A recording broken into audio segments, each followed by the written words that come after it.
Boa tarde, pessoal. Uma ótima semana para vocês. Que vocês estejam todos andando, segurando na mão de Deus, né? Confiando nele, porque é aquele ditado, né? Que o melhor sempre ele fará. Então, para iniciar a nossa semana, né? Eu sempre gosto de iniciar com a nossa oração, visto que é um decreto e então eu sempre gosto de iniciar a semana assim. Então, crede sem sombra de dúvidas em Yahvé, o Senhor vosso Deus, e estareis sempre seguros. Confiai nos profetas do Senhor e sereis bem-sucedidos. Não me esquiveis de vos anunciar nada que fosse benéfico, ensinando publicamente e de casa em casa. Segundo Crônicas 20:20, Atos 20:20. Então, hoje, no nosso cronograma, a gente inicia com história e fala aí sobre República Velha. Então, a gente já estudou e entrou no período em que o Brasil se tornou uma república, não é? Por que uma república? Porque é um governo em que o povo elege a pessoa que vai comandar o país. Então, antes disso, o Brasil era uma monarquia, né? E que existia o padrão da hereditariedade que passava de pai para filho. Teve o período em que o Brasil tinha mais de um comandante, mas enfim, chegou a época em que o Brasil se tornou uma república. Foi um avanço na história do Brasil, né? Por quê? Porque todas as pessoas, né, teriam a oportunidade de escolher quem elegeria para comandar o país. E até hoje acontece dessa forma. Mas, ao chegar no período republicano, no Brasil República, o Brasil foi dividido assim. Alguns livros de história trazem, por exemplo, o livro do ano passado de vocês, trazem o República Espada, República Velha, a República Velha dividida em República do Café com Leite, período Vargas, República Populista, ditadura militar, tudo isso estava envolvido na República Velha. E vem a nova República, que é os dias atuais. Mas antes da Nova República, teve a República Nova, que é o inverso. Então aí no livro de vocês tem a República Velha, que aconteceu entre 1889, República Velha, aconteceu entre 1889 a 1930. Então, dentro desse período da República Velha, houveram alguns avanços e houveram alguns, vamos dizer, desavanços, né? Desculpa, pessoal. Então, assim, dentro da República Velha, houveram alguns movimentos de inquietação do Brasil, né? Se a gente observar por cima aí, dentro da República Velha, o próprio livro de vocês trazem a República da Espada, o coronelismo, as mudanças sociais, aí houve Guerra de Canudos e tonentismo, colunas prestes. Então, tudo isso foram fatos acontecidos na República Velha. Já na República Nova é quem acontece a Era Vargas, que se inicia a ditadura militar. Mas vamos lá. Eu fiz alguns grifes no capítulo do livro de vocês. Inclusive, na atividade de hoje, além da atividade, vocês vão fazer o fichamento do capítulo. É muito, muito, muito importante que vocês façam. Leiam a primeira página, retirem dele tudo aquilo que foi importante, vá grifando. Porque, gente, o ano que vem vocês estarão no 6º ano, vocês vão ver, e acredito que vão lembrar muito de mim, como vai ser solicitado isso nas disciplinas de História, Ciência, Geografia, e tem outras disciplinas novas, Sociologia, Filosofia. Então, por isso que eu já peço e exijo de vocês desde o ano passado, que é para que vocês não tenham dificuldades ao chegar no 6º ano, tá certo? Então, eu vou lendo o capítulo na página 89, que diz: a República Velha, ou Primeira República, durou entre 1889 a 1930. A proclamação da República em 15 de novembro de 89 foi um movimento, sobretudo, elitista, que ocorreu sem luta e sem a participação da população. Por que elitista? Porque foram pessoas da elite que resolveram ir em busca dessa proclamação de tornar o Brasil uma república. Uma aliança principalmente entre os militares e fazendeiros cafeicultores paulistas possibilitou a derrubada da monarquia e a tomada do poder pelos republicanos. Olha só, então foi uma aliança entre militares e os fazendeiros. Então eles tinham uma questão particular e eles queriam, porque queria, que o Brasil fosse uma república. Então, desde esse início a gente vê que não era uma luta para o povo, para a população mais pobre, e sim para as pessoas que já tinham algum poder, tanto os militares quanto os fazendeiros. Aí vem as elites no poder. O próprio nome diz que nessa época houveram grandes fazendeiros que ficaram dentro do poder, que são as pessoas da elite, né? Aí diz, embora a escravidão tenha sido abolida de forma gradual, os fazendeiros só aceitaram porque não tiveram escolha. Então, para os fazendeiros, era muito cômodo que os negros, né, fossem escravizados e trabalhassem em condições precárias para que eles não tivessem que pagar.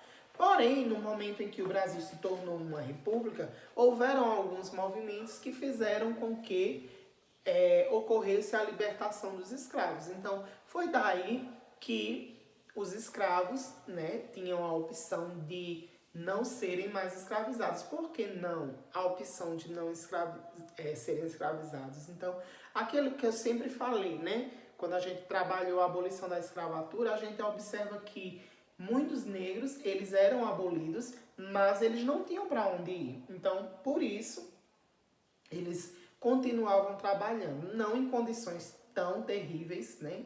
Mas continuavam trabalhando em prol de um prato de comer, de um lugar para morar, ok? Então, passando mais para frente, nesse período da República Velha, os militares também estavam descontentes com o governo, porque estavam com os salários baixos e gostariam de participar mais das decisões políticas. Alguns políticos mais conservadores também temiam pela monarquia, pois Dom Pedro II estava muito doente. Se viesse a falecer, quem herdaria o trono seria sua filha mais velha, a princesa Isabel. Entretanto, ela era casada com o neto do rei da França, Gastão de Orleans.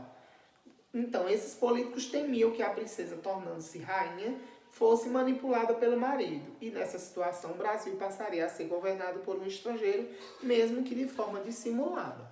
Então, daí começou o quê? O movimento para que houvesse a escolha de um representante do povo, tá? Então, os produtores de café, militares, os políticos conservadores passaram a angariar adeptos à ideia de um Brasil republicano. Para republicanos, a forma mais rápida e segura de chegar ao poder era por meio dos militares, por isso precisavam de seu apoio. Assim, em 15 de novembro de 1889, os militares deram um golpe na monarquia e retiraram Dom Pedro II à força. Dava-se início do período da história conhecido como República Velha. Então, Marechal Deodoro da Fonseca foi um dos militares responsáveis por essa mudança, né? E por esse motivo ele foi o primeiro a ser o governador, né? A ser o presidente da República, Marechal Deodoro da Fonseca, certo? Então, nesse período ocorreu o encilhamento, que foi a autorização concedida por Rui Barbosa, na época ministro da Fazenda, aos bancos privados para emitir dinheiro. Esse fato gerou a inflação, com o aumento de custo de vida, falência e desvalorização da moeda, porque o Tesouro Nacional não podia garantir a circulação de tanto dinheiro. A crise terminou tirando os marechais do poder. Em Minas Gerais, além do leite e o café, o gado e a industrialização eram os pontos mais fortes na economia, fato que fez os políticos mineiros terem forte influência na política nacional. Então, se vocês observarem, nesse momento em que haviam as riquezas, né, de Minas Gerais, os cafeicultores, a criação de gado que produzia leite. Então, o que é que a gente pode resumir nisso tudo? Que a forte influência sempre existiu no país, foram de pessoas que tinham poder aquisitivo, que tinham dinheiro para investir, não é? Então, desse fato, por isso que Minas Gerais teve tanta influência, por conta do dinheiro, da produção, das atividades econômicas do Estado. Aí vem aí o coronelismo. Na República Velha, o que seria o coronelismo?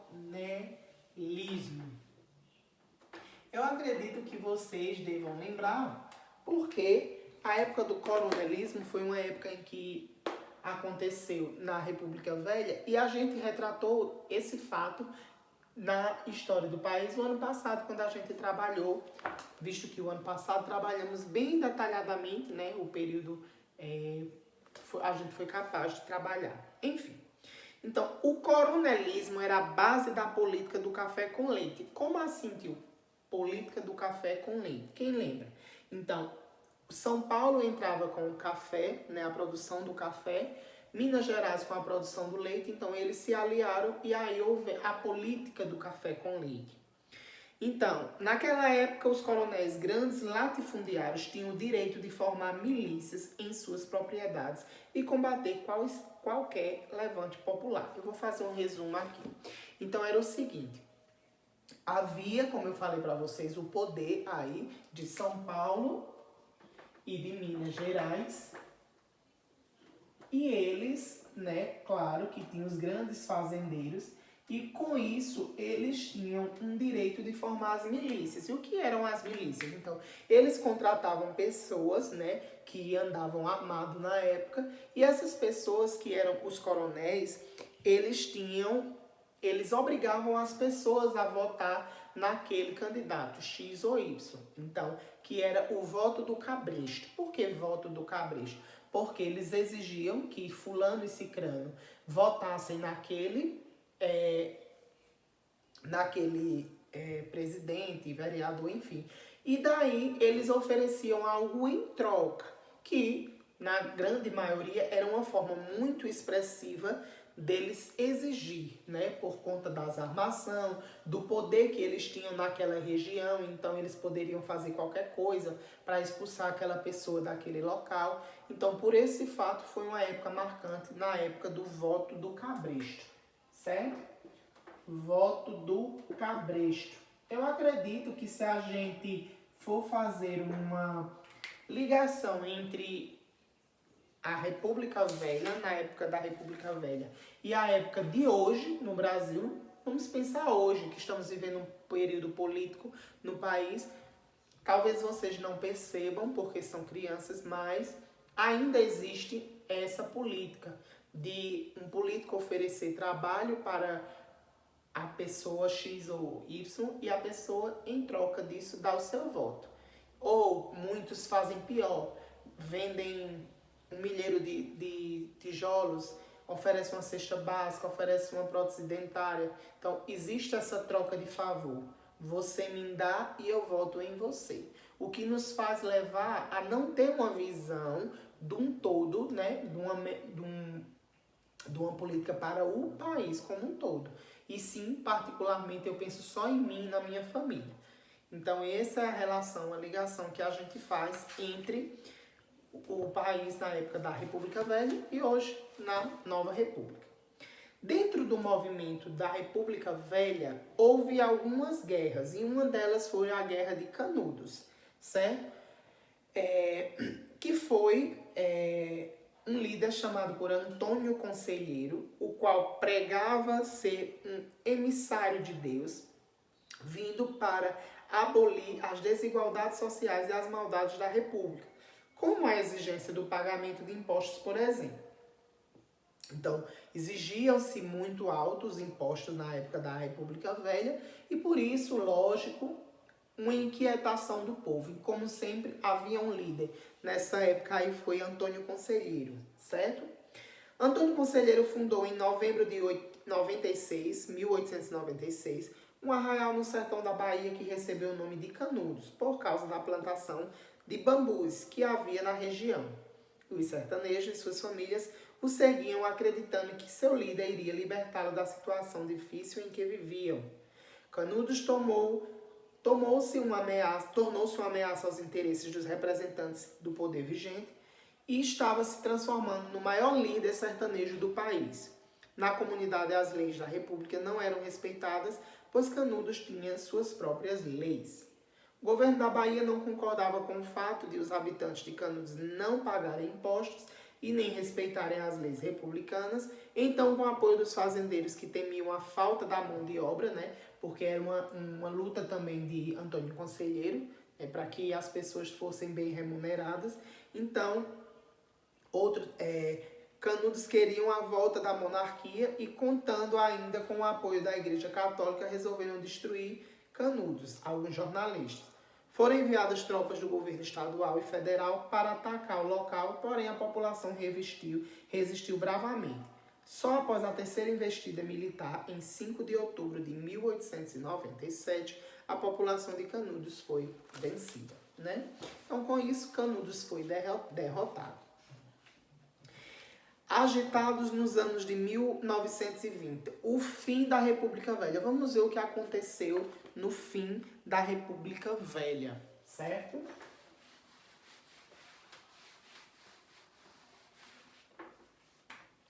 O livro diz assim: em 1920 foram bem agitados em nosso país. Muitas fábricas estavam se instalando, os centros urbanos se desenvolviam e grupos políticos surgiram para ameaçar o domínio das oligarquias paulistas e mineira.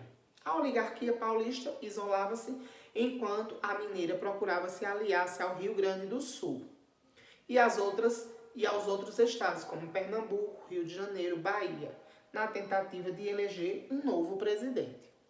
Com a implementação das fábricas em diversos centros urbanos, ocorreu um inchaço desses locais. Como assim inchaço, professor? Então, o grande número de fábricas, né, que foram crescendo nesses lugares, foram aumentando o número de pessoas, né, naquele local. Porque recebiam muitas pessoas que iam morar neles em busca de emprego. Entretanto, as condições de trabalho eram péssimas. Trabalhava-se até 16 horas por dia. Imaginem aí, 16 horas por dia, mais da metade de um dia. As condições de moradia também eram deploráveis. A maioria dos trabalhadores morava em cortiços ou mocambos, né? Por causa das condições desumanas de trabalho, os operários em 1917 promoveram uma greve geral, com sucesso. Em 1917 eles fizeram uma greve geral. E essa greve, gente, como até hoje existe greves, né? As pessoas se fazem movimento em busca de alguma melhoria, né? Claro que essas greves, elas retratam algumas coisas, pontos positivos e alguns pontos negativos. A luta dos operários ganhou força com a fundação do Partido Comunista Brasileiro em 1922, mas os comunistas foram proibidos de agir. Entretanto, continuaram atuando nos sindicatos. O tenentismo. O que foi o tenentismo? Além dos operários estarem insatisfeitos, outro grupo de jovens oficiais tenentes das Forças Armadas também estava insatisfeito. Os tenentes iniciaram um movimento armado com o intuito de tomar o poder, que ficou conhecido como movimento tenentista. Esses oficiais não aceitavam a política do café com leite e nem as fraudes com o voto do cabresto. Então já foi aí uma inquietação dos tenentes, os militares, né, que já queriam se apossar, né, já queriam comandar esse movimento e por isso, inquietados com a política do café com leite e com o voto do cabresto, né, por conta do poder dos fazendeiros, então eles fizeram um movimento para destruir isso. Coluna Prestes. Por que Coluna Prestes? Vem do nome do Luiz Carlos Prestes. Como decorrência da revolta dos tenentes, o capitão gaúcho Luiz Carlos Prestes comandou um movimento armado que ficou conhecido como Coluna Prestes. Eles defendiam a deposição do presidente da República, a implantação do voto do cabresto, o voto secreto, o ensino fundamental obrigatório no Brasil e queria acabar com a miséria e a injustiça social no país. Os participantes caminharam cerca de 25 mil quilômetros para o interior do Brasil. Durante o trajeto, eles enfrentaram as tropas estaduais e federais, além de jagunços. O movimento não conseguiu derrubar o governo, mas contribuiu para o enfraquecimento político da República Velha. Continuando. Deles surgiram muitos nomes importantes da política brasileira durante a década de 1930. O presidente paulista Washington Luiz foi o último eleito pela política do café com leite, que em seguida deveria eleger um mineiro para o presidente. Então, como havia esse movimento da política do café com leite, então com a escolha do presidente aí, que era Washington Luiz, que foi da política do café com leite, então o que aconteceu? Foi indicado um paulista para a sucessão. Saiu um mineiro e entraria no lugar um paulista. Diante dessa desfeita, Minas Gerais aliou-se ao Rio Grande do Sul e à Paraíba, formando a Aliança Liberal. A Aliança Liberal lançou a candidatura de Getúlio Vargas, gaúcho para presidente, e João Pessoa, paraibano, como vice. Ela defendia mudanças significativas para o Brasil, como o voto das mulheres, o voto secreto e as leis trabalhistas. Foram apenas o que? Suposições. Eram o que? Promessas. Até hoje a gente vive, infelizmente, nessa grande engano, né? Com a política dos que oferecem céus e terra. Como as eleições não foram honestas, Getúlio Vargas perdeu para Júlio Prestes. Houve aí uma fraude, então foi aí que Júlio Prestes continuou no poder. Além disso, ocorreu o assassinato de João Pessoa no Recife. Esses acontecimentos desencadearam uma revolução, que foi a Revolução de 1930, dando início à Era Vargas. Então, o final da República Velha, como vocês podem ver aí, houve um movimento, né, que quem era para ter ganhado as eleições, no caso, seria Getúlio Vargas, mas por conta de um golpe que houve, quem continuou foi Júlio Prestes. E também teve o assassinato, né, de João Pessoa, que seria o vice de Getúlio Vargas. Com esse movimento, houve uma inquietação, né, a gente vê, e aconteceu a Revolução de 1930, que deu início à Era Vargas. Então, a Era Vargas não fica sentido dentro da República Velha, e sim no final, né, claro, início da República Nova, tá certo?